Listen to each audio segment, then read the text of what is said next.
نفرت اور نظر انداز کرنا وہ عمل ہے جنہیں ایک لمحے میں محسوس کیا جا سکتا ہے، جبکہ محبت اور وفاداری وہ عمل ہے جن کو ثابت کرنے میں پوری زندگی بیت جاتی ہے۔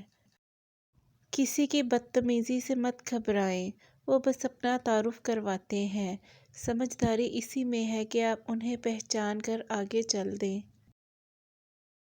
کوشش کریں جس سے جتنا بھی، جس حد تک بھی تعلق ہو، اس تعلق میں مخلص ضرور رہیں، منافقت نہ کریں۔ ہو سکتا ہے بعض اوقات آپ کو شدید تکلیف پہنچے، مگر آپ کا ضمیر مطمئن ہوگا کہ آپ مخلص رہے ہیں۔ بس اسی ایک چکر کا نام زندگی ہے، نہ جانے ہم اس چکر میں کس مقام پر پہنچ چکے ہیں۔ لہٰذا آخرت کی تیاری کیجیے اور غفلت سے نکل آئیے۔ کسی سے بدلہ لینے کی ضرورت نہیں، تقدیر پر چھوڑ دیں۔ جنہوں نے آپ کے لیے کنواں کھودا ہے وہ خود انشاءاللہ اس میں گریں گے، کیوں نہ کہ دنیا مکافات عمل ہے۔ تم قرآن پڑھنے والے بن جاؤ، اللہ تمہارے دن پھیر دے گا، دلی سکون عطا کرے گا، ہر دعا قبول ہوگی، ہر چاہت دے دی جائے گی۔ مجھے نہیں پتہ لوگ میرے بارے میں کیا سوچتے ہیں، لیکن میرے اللہ کو پتہ ہے، میں نے کبھی کسی کا برا نہیں سوچا۔ جب کوئی بھی تمہارا ساتھ نہیں دیتا، تب رب تمہارا ساتھ دیتا ہے، اور اس سے بہترین کوئی ساتھی نہیں۔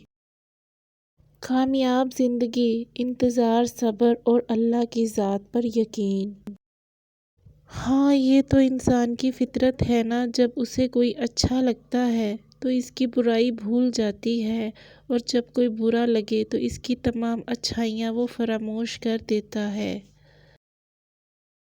جن سے تمہیں نقصان پہنچا ہو اور مزید نقصان پہنچنے کا اندیشہ ہو، ان سے کنارہ کشی کر لو، ان سے بدلہ لینے کی فکر نہ کرو، کیوں نہ کہ سب سے اچھا بدلہ اللہ کا ہے۔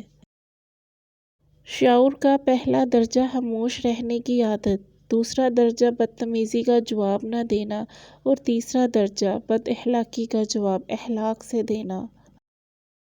حسد اور جلن، دوسروں کی خوشیوں کا ذریعہ ضرور بنیں، مگر اپنی خوشیاں جہاں تک ہو سکے راز رکھیں، کیوں نہ کہ نظر پر حق ہے، اونٹ کو ہانڈی میں اور بندے کو قبر میں پہنچا دیتی ہے۔